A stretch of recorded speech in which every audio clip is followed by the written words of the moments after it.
Good morning, and you're watching Market Cafe with me, Ankur, Mishra and Kanishka. Sarkar. In next 1 hour, we'll discuss all the news that matters to you before opening of market. But let's get started with an eye on the globe.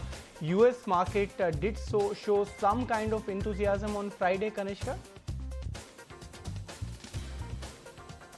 That's right. In fact, after Friday, yesterday also we saw some enthusiasm. Not very high though. Now, US stocks did rise overnight. It was the first trading day of June as Wall Street shook off some increasing tensions in global trade. Now, the S&P 500 that climbed about 0.5%, while the Nasdaq Composite that advanced more than 0.5%. The Dow Jones Industrial Average, on the other hand, added just about 35 points overnight. Now, remember, these moves come as China has pushed back against the US accusations that it had violated the temporary trade agreement between the two countries.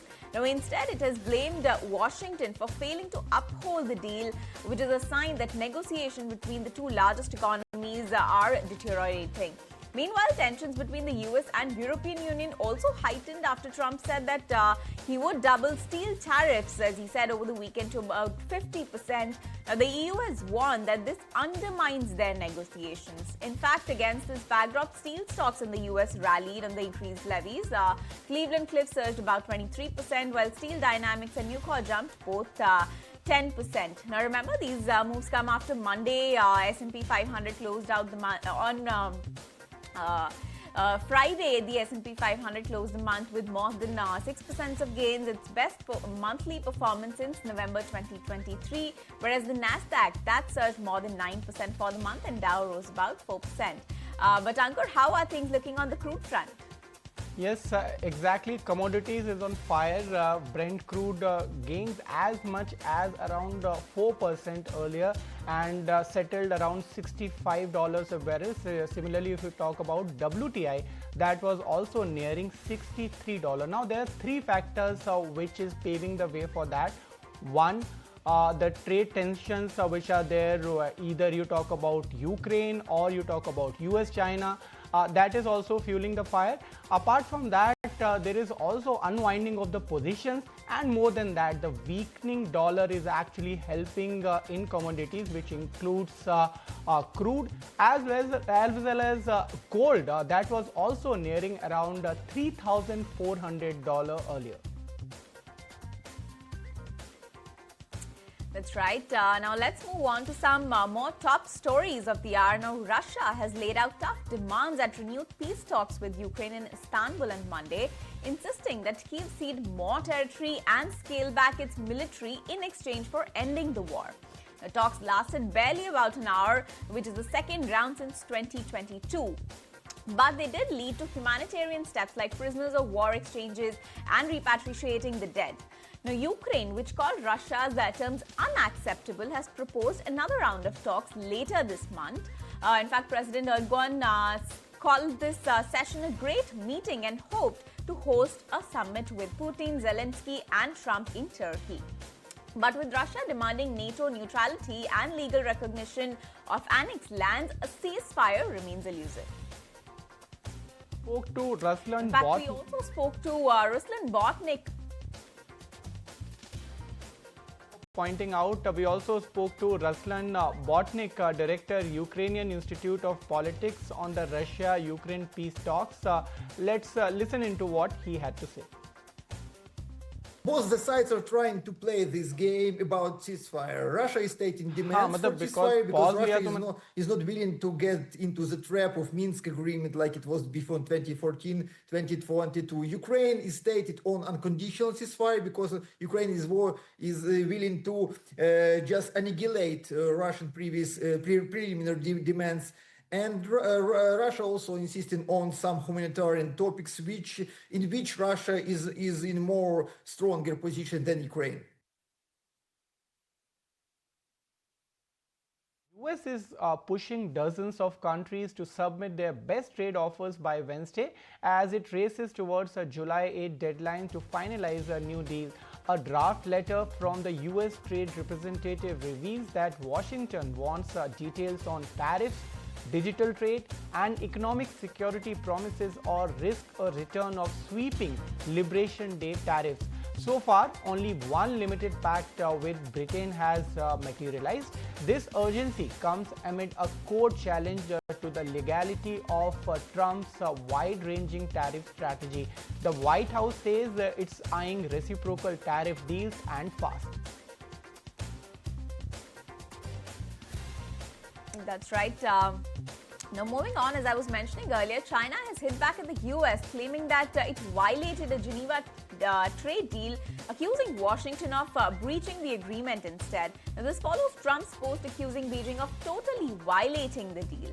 The US has heightened tech export rules and revoked Chinese student visas, moves that China says are seriously undermining the fragile truce.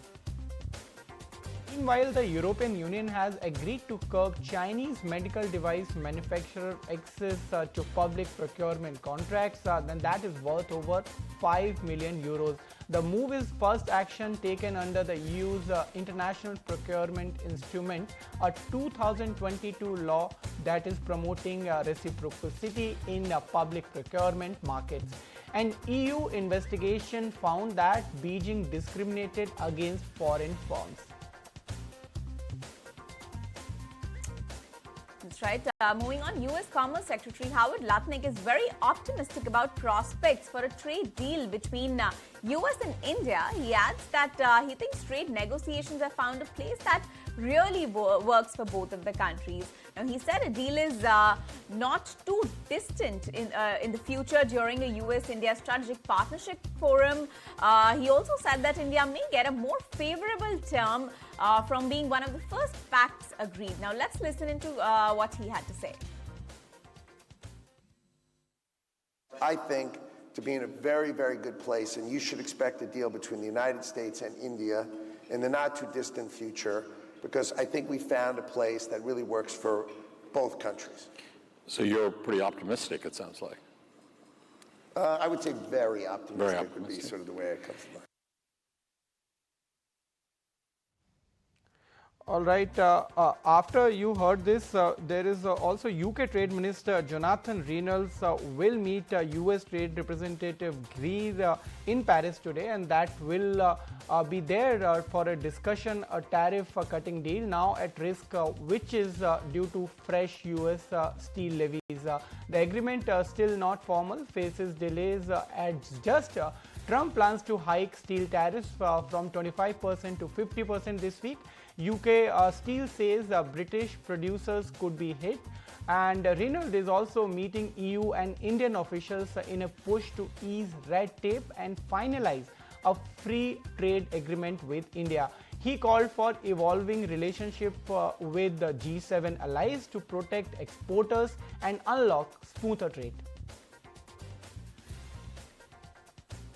That's right. Now, moving on to another update from the US. Now, Howard is urging a federal court to unfreeze $2.5 billion in US research funding that has been blocked by the Trump administration.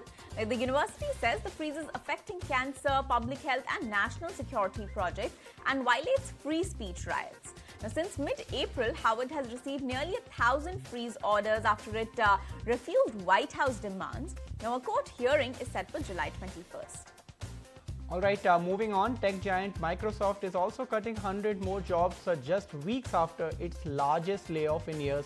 This shows how the industry is looking to cut costs while investing billions in artificial intelligence or AI. According to reports, more than 300 employees were let go in the latest round. Right. Now, moving on, Servertech Global Advisor and a business leader, Errol Musk, is on his first visit to India. In fact, my colleague Sumita Karir caught up with him, and he says that he would like to see no tariffs. And that tariffs is not an economic war, it's a competition war. Let's listen in. Well, you know, since we've had Donald Trump, things have improved dramatically in the world in the last few months. So, and then I have my son, who is the most common sense person I've ever known, working with Trump. And so we can all be quite confident that we are in much better hands now, the world, than we were a few months ago. But there are concerns that the U.S. economy might slow down. There is, of course, No. the specter of tariffs as well, No. and that's swinging markets. No, that's not going to happen. No. What gives you the It's all confidence? media hype, you know. No, nothing like that to worry about. Okay. Everything's going to be better. It doesn't necessarily mean when you make changes, things are going to be worse. In this case, things will be much better. Okay. So we are, my son and I, we are totally free market types. We would like to see no tariffs.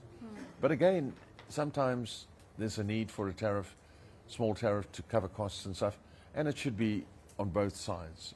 You know, it shouldn't disadvantage one and advantage the other, you know. Right. But you do see that, the US-China trade war has, of course, once again escalated. There was some sort of a truce that happened between US and China. Of course, both the sides agreed for a 90-day period wherein tariffs would be reduced. But now that's spiraling up. How are companies like yourselves looking at that? And, of course, there are other countries also that are continuously in talks with the Donald Trump administration on tariffs and striking deals.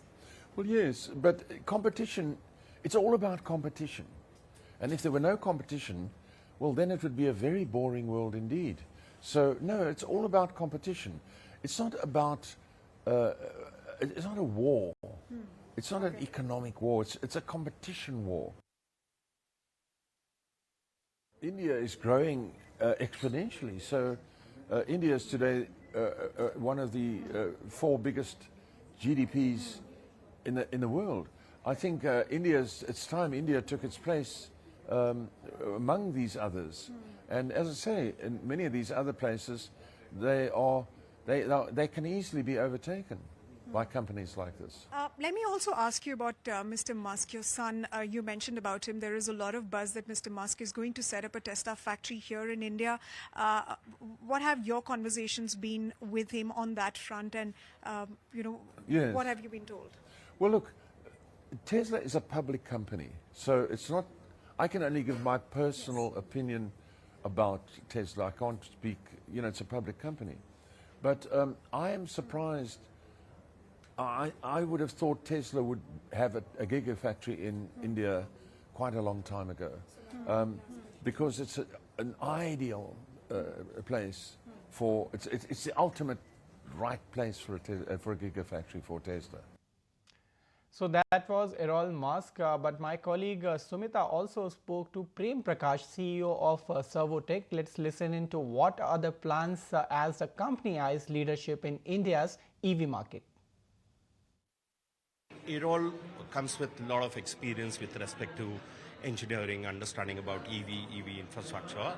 And the aim is that once we have achieved a market leadership position out here in India, we wanted to use his expertise to expand our wings. The plan is that can we really go to 45 new countries, scale it up out there, set up our base if it required, and therefore help the larger objective is can we really help in bringing in green energy to the entire world. Okay. So when you talk about green energy, EVs, what's the capex that you're looking at? What's the investment that you're looking at over the next few quarters? See, capex is something which is not exactly in public domain, but we are thinking of investing some 15,000 crores in years to come. We already have our state-of-the-art manufacturing unit in Delhi and around Delhi, and we have a capability of producing 12,000 chargers per month in India. And when we are expanding our base, we would be ramping up our expansion as well. One final question when it comes to EVs. The government of India has just released a new EV policy, right, to deepen the penetration of EVs in the country. How do you really see that policy, and what further policy push or support that you expect from the government? When the policy has come, though we have not gone through it in detail, but then the policy actually helps, the high value EVs to be paying lesser custom duty. Of course, we were expecting some low-scale cars to be actually reducing its prices. In terms of adoption, range anxiety is something which we are helping, completely taking off from Indian roads. We are setting up our charging station. We have already done 50 stations. The plan is that we would be doing 400 stations in next 1 year. All right, that's the word coming in from the Savartik management about the government's new EV policy. But shifting focus to the aviation sector now, Prime Minister Narendra Modi addressed the International Air Transport Association's annual general meeting yesterday and laid out a sky-high vision for India's aviation sector. Now, inviting countries around the world to invest in Indian aviation, he unveiled the Design in India initiative, which is a bold cousin to the famed Make in India campaign. Now, Modi urged global airlines, manufacturers and innovators to see India not just as a market, but also as a hub for design, development and manufacturing in aviation, taking India's aerospace ambitions to new altitudes. Now, listen in as the Prime Minister charted India's flight plan to become a global aviation powerhouse.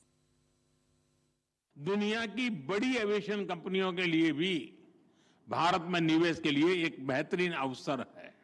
मेरा आग्रह है make in India के साथ सभी aviation कंपनियां design India भी करें। साथियों, भारत के एविएशन सेक्टर का एक और मजबूत पक्ष है उसका इंक्लूसिव मॉडल।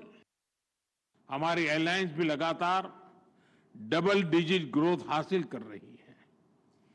भारत और विदेशी एयरलाइंस को मिलाकर हर साल करीब 24 करोड़ यात्री 240 मिलियन पैसेंजर्स हमारे यहां उड़ान भरते हैं, यानी दुनिया के ज्यादातर देशों की टोटल पॉपुलेशन से भी कहीं ज्यादा। और 2030 तक ये संख्या 50 करोड़ 500 मिलियन पैसेंजर तक पहुंचने की संभावना है। आज भारत में 3.5 मिलियन मेट्रिक टन सामान एयर कार्गो से ट्रांसपोर्ट होता है। इस डेकेड के अंत तक ये भी बढ़कर 10 मिलियन मेट्रिक टन तक पहुंचने वाला है। साथियों, ये केवल आंकड़े नहीं है, ये नए भारत के पोटेंशियल की एक झलक है। भारत का एविएशन सेक्टर एक ऐसे टेक ऑफ पॉइंट पर खड़ा है जहां से उसे लंबी और सबसे ऊंची उड़ान भरनी है। So that was Prime Minister Narendra Modi speaking at IATA AGM. But moving on, it is the beginning of month, often marks key financial activities, salary credits, bill payments and planning expenses. But just as we plan for our expenses, it's equally important to plan for our investments. To encourage this habit, SBI Mutual Fund in collaboration with Times Network is launching a nationwide investor awareness initiative, Bharat Nivesh, Behtar Nivesh, Behtar Kal. The objective of this initiative is to promote the habit of consistent investing among Indians, helping them to secure their financial future. As part of the campaign, we are observing 4th of every month as a monthly reminder to ensure that you start your mutual fund SIP or ensure your existing SIP continues. So go on and set your reminder to invest consistently and stay committed to your goals for the financial well-being for you and your loved one. And with that reminder, it's time to take a quick break, but don't go away. I'm also reminding you that after the break, we'll come up with Asian market check. Welcome back after the break. You're watching Market Cafe with me, Ankur, Mishra and Kanishka Sarkar. Let's take a look how Asia Pacific markets are performing. First, let's bring on screen KOSPI. The elections are underway there, presidential elections, and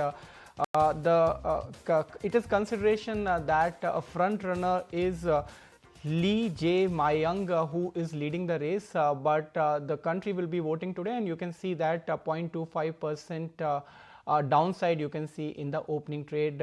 Similarly, if you talk about Japan, that is actually showing some kind of optimism where 10-year bond yield auction is set to happen today. And after 2 days of weakness, you're seeing some kind of respite in the Nikkei, where 0.5% gain is seen in the opening trade. But the reverse is happening in other markets. Let's bring on the screen Shanghai, how it is performing, because as per the latest statements, we have seen a war of words between President Trump and Beijing, where the expectation is that there will be a call which may happen later this week, but muted to positive start in Shanghai, 0.25% of a gain there. So mixed kind of cues coming in from Asia. but Nifty implied open is actually showing a 30 points premium as we speak. So mixed cues from Asia, but Nifty implied open is suggesting we may have a positive start.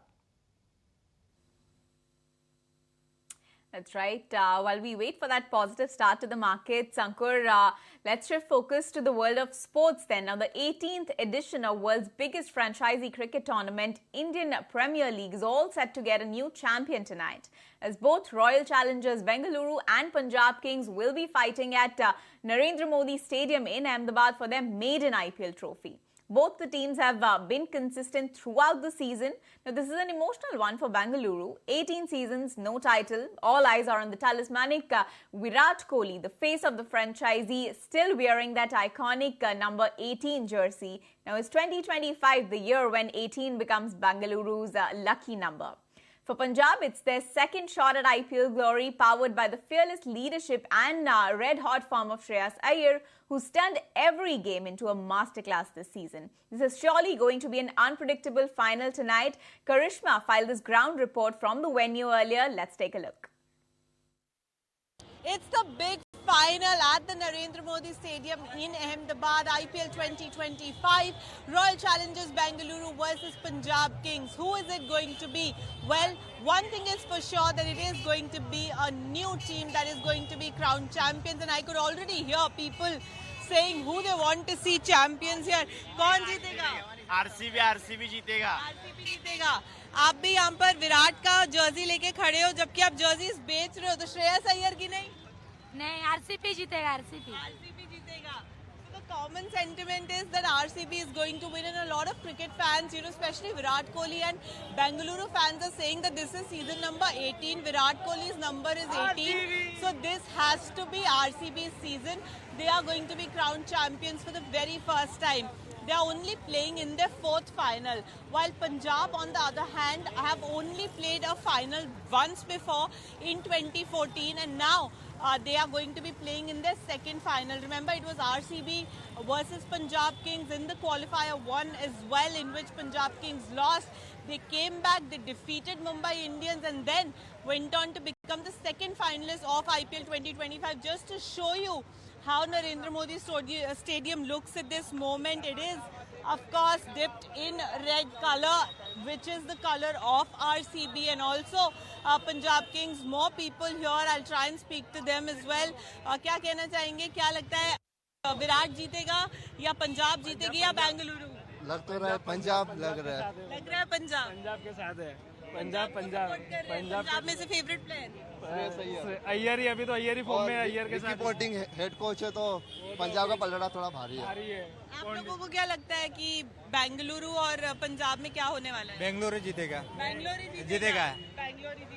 And you can see people over there also trying the jerseys of Virat Kohli, number 18.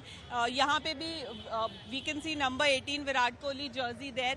So what would you want to say? You were trying a Virat jersey as well. Is it going to be Bangalore or is it going to be Punjab? RCB won first. Very confident? Yes, RCB won first title.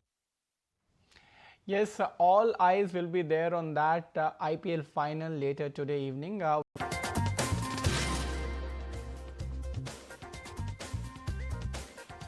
Welcome back to ET Now. You're watching Market Cafe with me, Kanishka, Sarkar and Ankur Mishra. On to some more news updates then. Now, the Adani Group has come out swinging, strongly denying allegations made in a Wall Street Journal report that it evaded US sanctions in the LPG trade involving Iran. Now, calling the report baseless and mischievous, the conglomerate insists all of its transactions are fully compliant with global trade norms. The rebuttal comes amid heightened scrutiny on group's global operations and the timing that's nothing short of sensitive.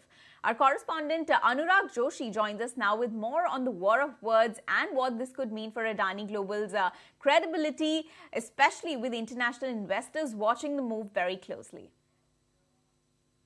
The Adani Group has denied allegations of sanctions evasion in LPG trade. A Wall Street Journal report on Iranian LPG links is baseless and mischievous, the group said in a statement. The Adani Group said it has no knowledge of any US investigation on the matter and no deliberate engagement with any Iranian origin LPG.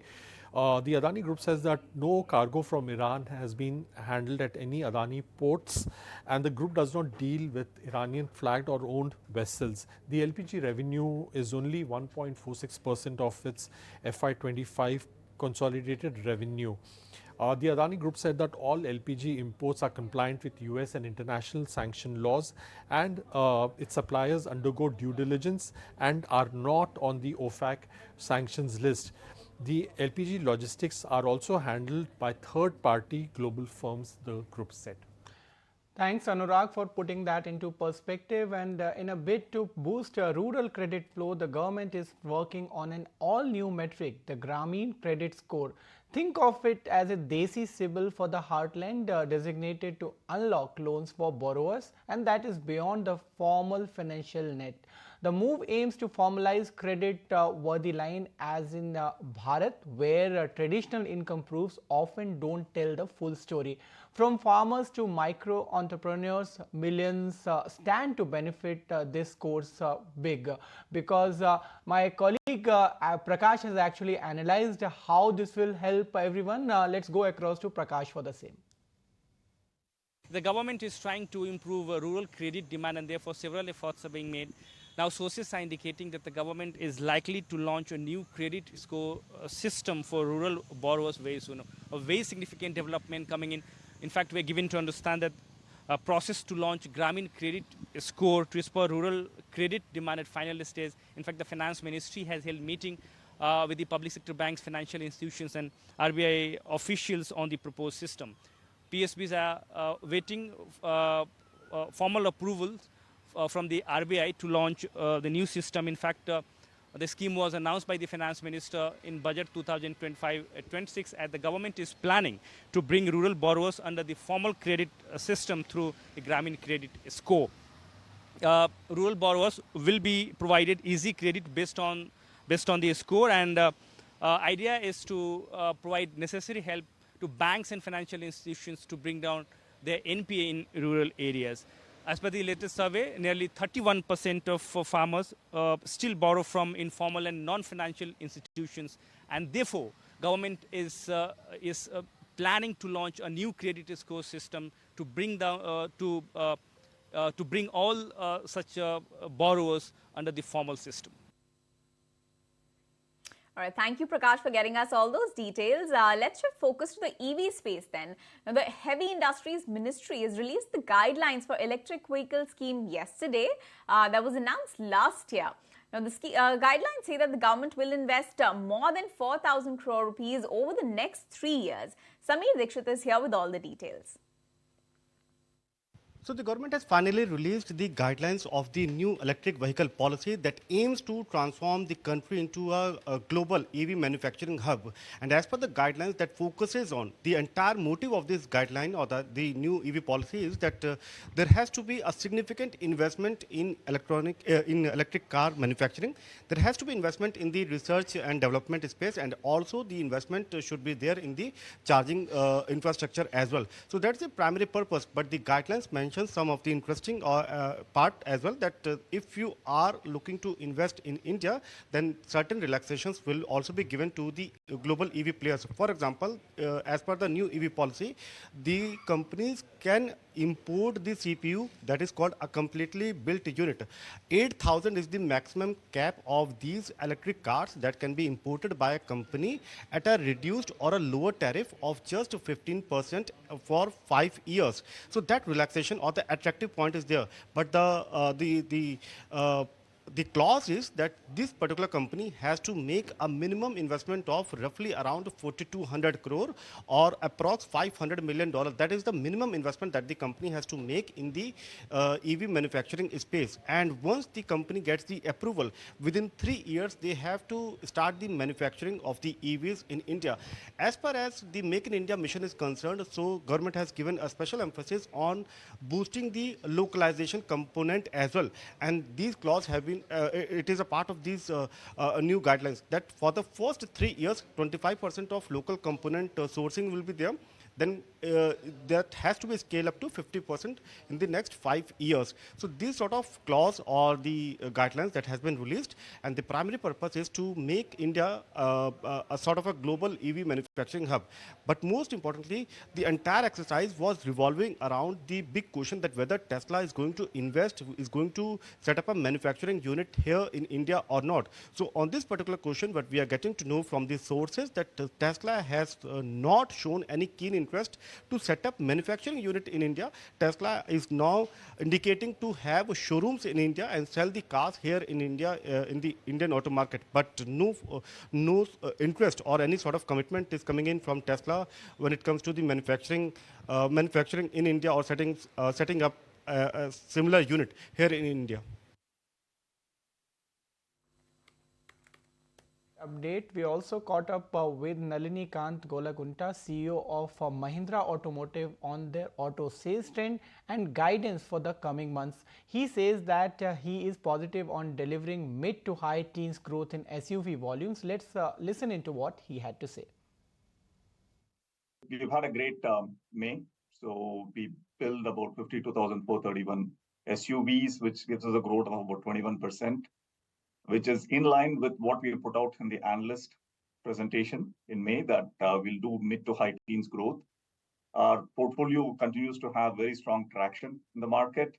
And so we are quite optimistic with the mid to high teens growth projection we have given out on the SUV volumes. In February, we got about 30,000 bookings. And so we've been actively working to service all of those customers. At this point in time, we're very close to the 10,000 retail deliveries that we've had.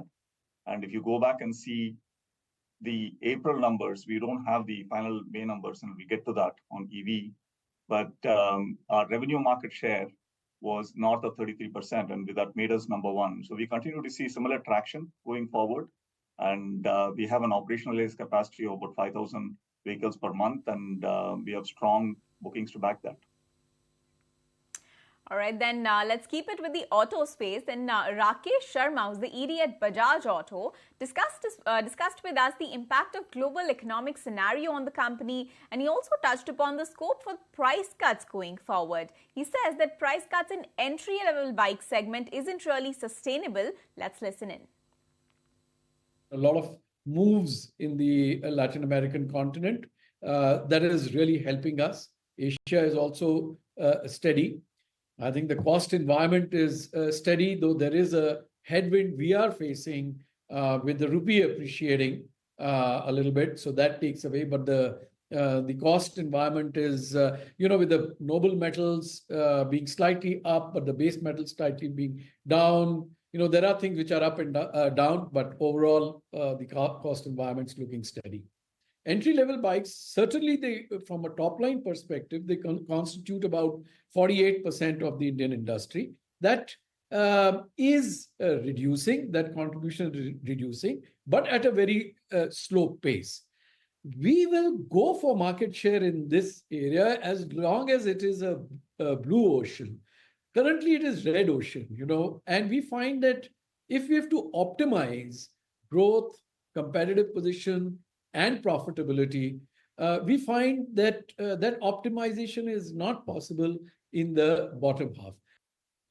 And with this, it's time for an ET Now exclusive news. General insurance companies have decided to file FIR against fraudulent claims like forged bills and medical records. Anurag Shah is joining in with more details on this story.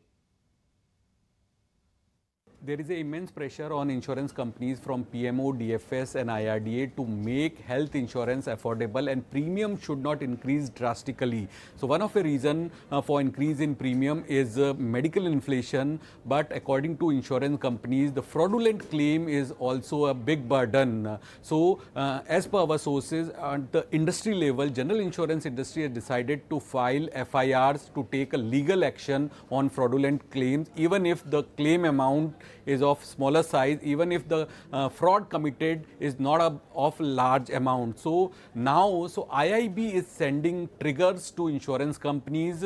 So on the basis of triggers, with their dedicated teams to detect the fraudulent claims, insurance companies are now working to detect the fraudulent claim, and on the basis of the details, the companies are going ahead to file FIR. So as per sources, insurance industry believe that around 10% of claim is of fraudulent in nature. Recently, in recent past, insurance companies has barred large number of hospitals involved in the frauds also from their empanelments, and now the policy holders who are also getting indulged in fraudulent activities like submitting fake documents, submitting wrong reports, action will be taken by insurers on that also, because the insurance company want that genuine policy holders should not feel the pinch of premium hike, and if overall fraudulent claims get reduced, then it will be beneficial for genuine policy holders only. For those details, but let's also shift focus once again to Asia Pacific markets, where kind of green is all around, barring KOSPI. As I told you earlier, South Korea is undergoing presidential elections today, with the results will be out tomorrow. So that is down just 0.25%. But take a look at Hang Seng, up more than 1%. And why it is coming so? Because the retail sales has come in the favor of the expectations. The expectations was around a 4% decline, but it has actually come in at 2.3%. So kind of optimism is there in the Hang Seng, and you can see 1% up there. Apart from that, Shanghai is also in green, around 0.25% gains there, and Nifty implied open is continuing in the green as we speak, 23 points up. So the decline has happened if you talk about Nifty implied open, but it continues to be in positive territory. That's right. Continued positive cues that we see for our Indian market. But which are the stocks that are going to be buzzing in trade today? Ravinder is joining us with a list of all those stocks that are going to be in focus today on the back of news flow and earnings. Ravinder, good morning. Well, as Jindal Stainless can be in focus, where company has acquired a equity stake in special purpose vehicle formed in collaboration with Oyster Renewable Energy Private Limited to develop a 282 megawatt energy renewable project, and company is committed to invest up to rupees 132 crores in Oyster Green, and the company has acquired 32.64% stake as on date. Apart from this, Torrent Power can be in focus, where company has signed a long-term sales and purchase agreement with Singapore PT Limited for supply of 0.41 and MMT PA of LNG from 2027 to 2026. Apart from this, Vodafone Idea can be in focus, where as per report, company is in talk with government on AGR reliefs after Supreme Court setback. Moving to next, Glenmark Pharma can be in focus, where company has received positive result for trials on antibody drug. And apart from this, Biocon is can be in focus, where company has received approval for diabetes drug liraglutide in India. And lastly, UBL can be in focus, where company has said that they had decided to close its brewery unit situated in Mangalore, Karnataka. So back of this, UBL can be in focus in today's trading session. Thanks, Rabinder, for that update. But let's shift focus to a news which the whole world is watching, as Russia and Ukraine failed to reach ceasefire again. Peace seems to be an elusive target for the region, even as the hopes for the next level of talks are in shape with the Russian demand of NATO neutrality. Will peace be in sight soon? Shrinja is here with more details. The Russians and the Ukrainians have been fighting for over 3.5 years. And this battle has been a very difficult and a very costly one.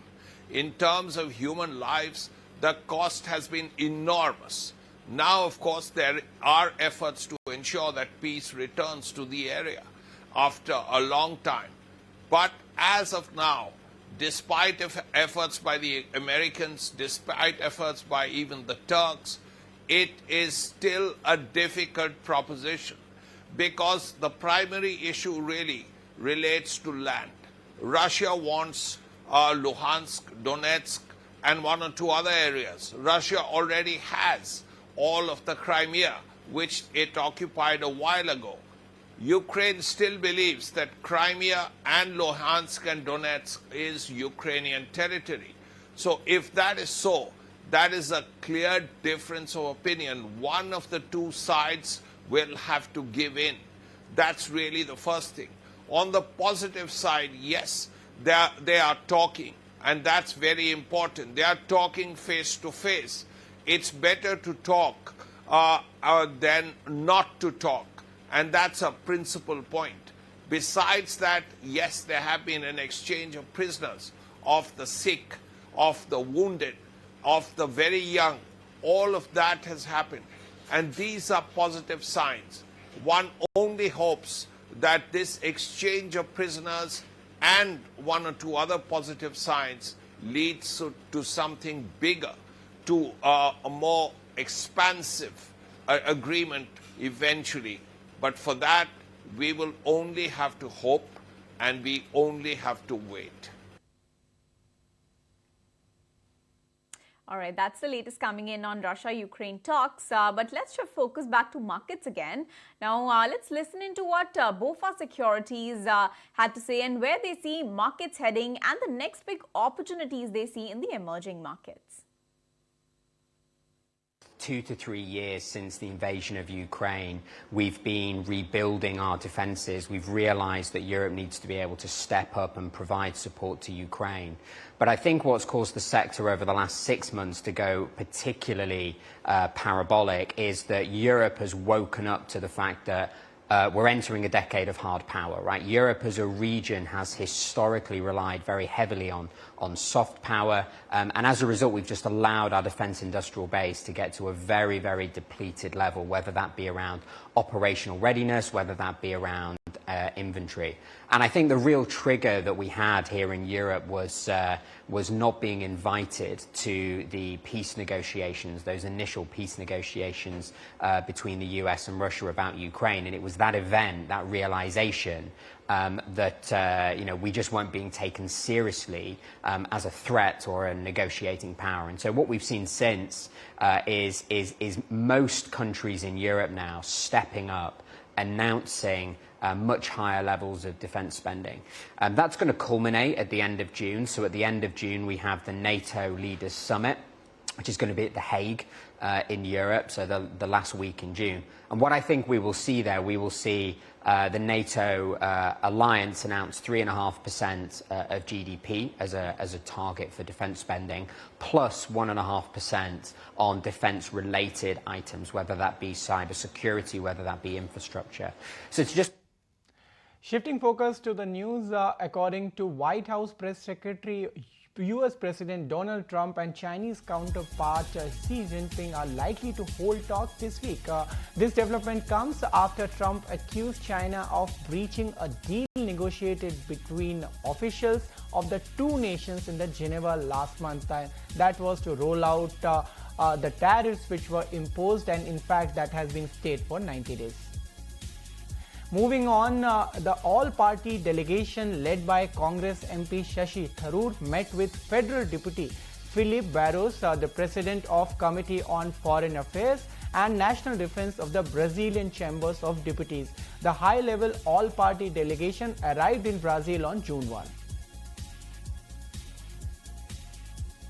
Right, in other news, the Ayodhya Sri Ram Janmabhoomi temple has been illuminated and decorated ahead of Pran Pratishtha ceremony of Ram Darbar, which is scheduled today. The holy rituals began at 6:30 a.m. today and will conclude on June 5th, which also marks the day of Ganga Dashera. The conclusion will also mark the completion of the entire Ram temple complex.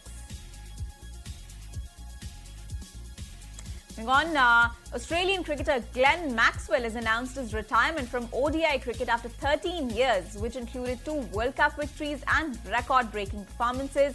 The all-rounder is known for having the highest batting strike rate in ODI history for players with over 2,000 runs. And with this, it's time for a wrap in this edition of Market Cafe. On behalf of Kanishka, me and entire 18 Hour team, thanks for watching.